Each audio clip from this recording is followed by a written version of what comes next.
Olha aí, né, pessoal, a análise do senhor José Márcio Camargo, que é economista-chefe da Genial Investimentos, muito curiosa, diga-se de passagem, embora muito correta, né? Ele afirma o seguinte, que o governo Lula vai usar qualquer buraco que ele achar para gastar mais, né? E você sabe muito bem de quem é esse buraco aí que vai ser usado pelo governo para conseguir aumentar os seus gastos, né? Você sabe qual buraco vai ser aí devidamente preenchido pelo governo Lula. Então vamos dar uma olhada na análise que ele faz de todo o cenário fiscal, que está muito em voga, está muito em alta. E o mercado aí, o cenário empresarial do Brasil tem falado disso com consistência.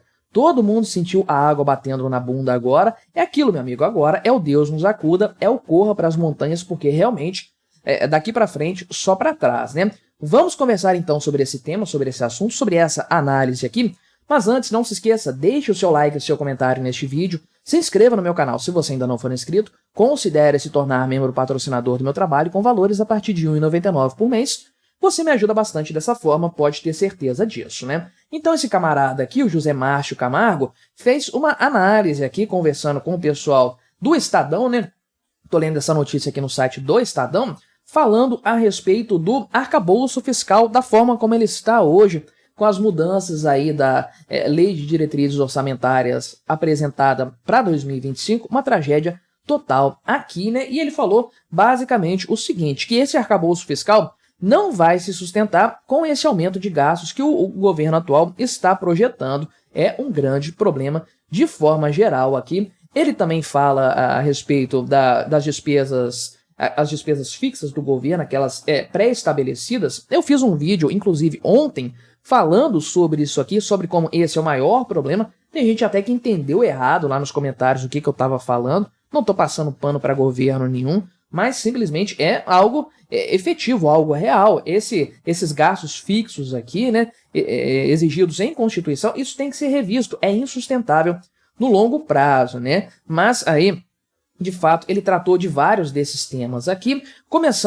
ele começou falando pelo projeto da LDO de 2025, que foi apresentado agora, uma tragédia total, principalmente do ponto de vista moral, né, da mensagem que passa para o mercado, que é o governo mudando a meta fiscal menos de um ano depois de anunciar a meta fiscal. Se comprometeu com uma meta para 4 anos e aí, de repente, meses depois disso ser aprovado, simplesmente desconsiderou, falou, ó, aquela meta lá não vai rolar mais não, tem outra meta aqui agora, né? Então, não há compromisso fiscal nenhum por parte deste governo aí. Isso trouxe uma trajetória ruim para os mercados aí, né?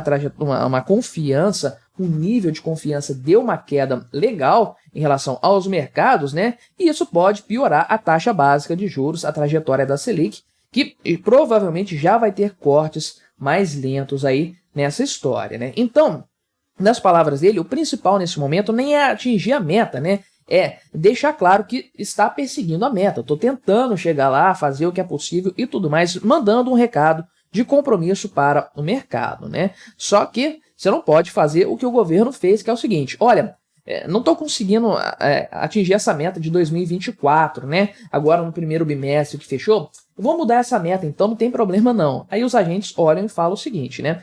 O governo não tem compromisso com a meta fiscal, esse não é um país sério para se investir, né? E aí, respondendo à questão o efeito disso para a taxa de juros, esse especialista falou o seguinte, né? Que é bem provável, eles estão trabalhando inclusive, né, essa Genial aí, está trabalhando inclusive com o cenário aqui de fim desse ciclo da queda Selic em 9,5%, só que mesmo esse cenário já está improvável. Eu falei isso inclusive em vídeos aqui no canal, que eu acho que isso não vai ficar abaixo de 10% mais, não vai ficar abaixo dos 2 dígitos, por conta do cenário atual. Problemas lá fora também, taxa de juros nos Estados Unidos muito alta, enfim, né? O cenário perfeito para dar errado, para ter um problema nesse sentido aqui, né? E aí, a pergunta aqui agora vai para o cenário da arrecadação, né?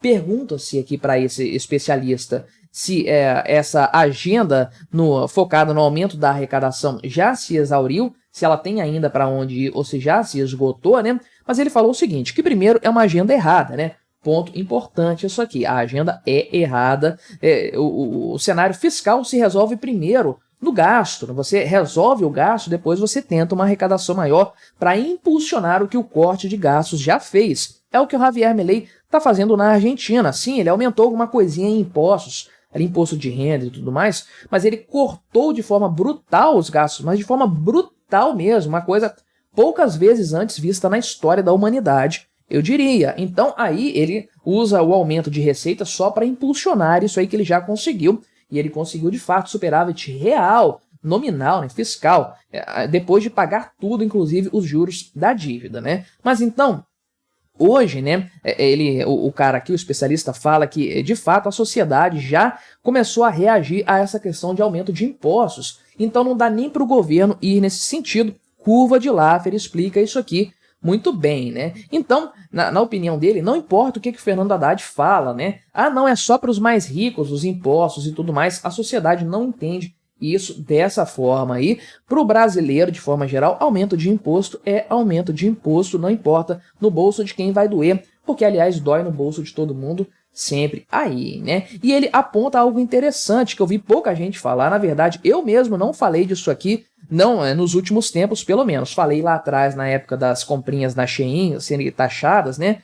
Mas agora, né, é algo interessante mesmo, que uma das razões para a queda de popularidade do governo Lula é essa fixação em aumentar impostos para absolutamente tudo aí, né? E coloca-se na mesa aqui do debate a questão das eleições, né? Eleição municipal e a de 2026 aí, né? Então, se isso pode piorar o cenário, obviamente isso vai causar um cenário piorado de fato com aumento de gastos, né? A tendência é que o governo aumente os gastos, seja para coisas politiqueiras imediatas, né? Ou para tentar melhorar a economia por meio aí de aumento de gastos, subsídios para crédito e essas coisas todas, que pode ter uma situação de longo prazo ainda pior, né? Que é o que ele coloca exatamente aqui, né?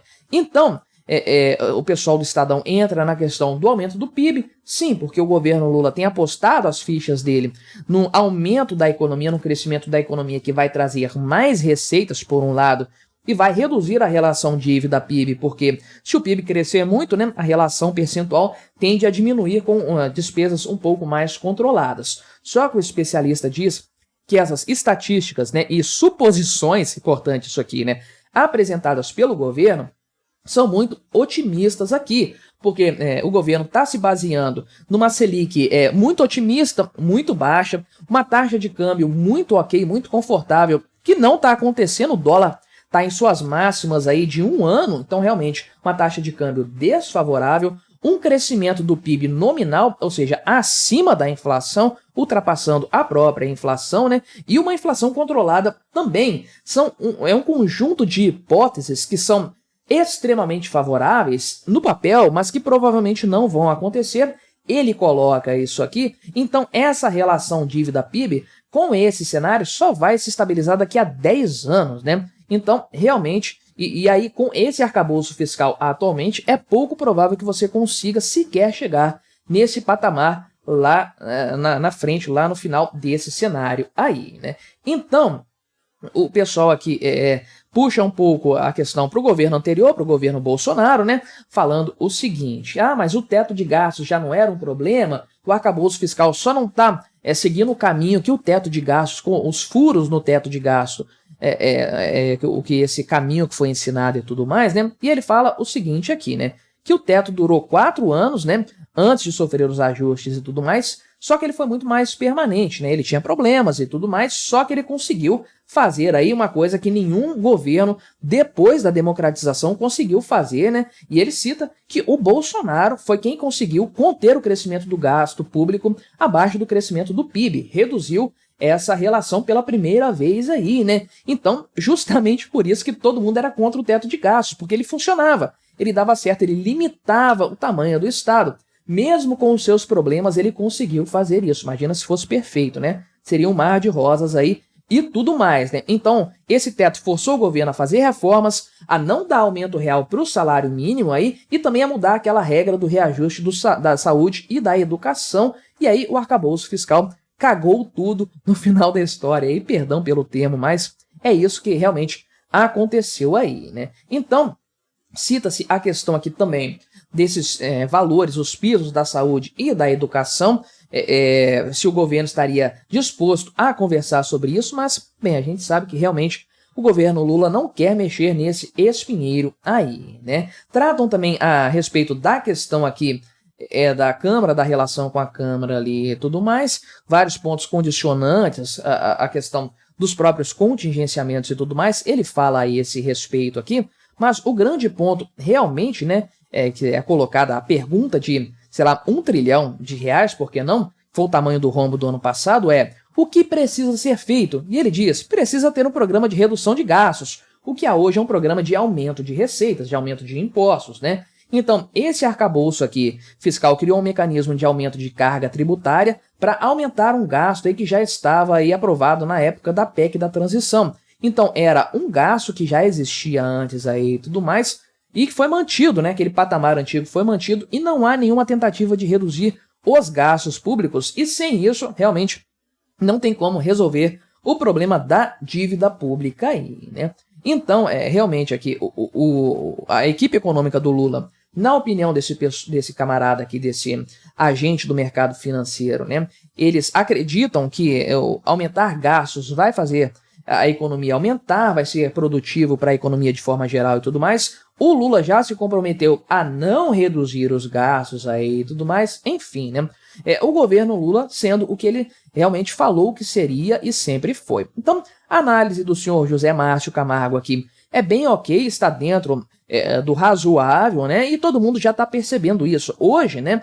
O pessoal já correu, não há ninguém no mercado financeiro, no mercado empresarial de forma geral, que acredite que o governo Lula é bom, está fazendo algo positivo e principalmente ninguém vê com bons olhos o cenário futuro, né? Pena que muita gente desse mercado, não sei se esse cara aqui de forma específica, acho que não, pelo que ele falou do Bolsonaro, mas muita gente desse mercado fez o L com gosto e tá aí agora, todo mundo vai pagar o preço dessa brincadeira. Mas o que você achou dessa história? Colabore com o nosso debate, deixe o seu comentário, se inscreva no meu canal se você ainda não for inscrito e até a próxima.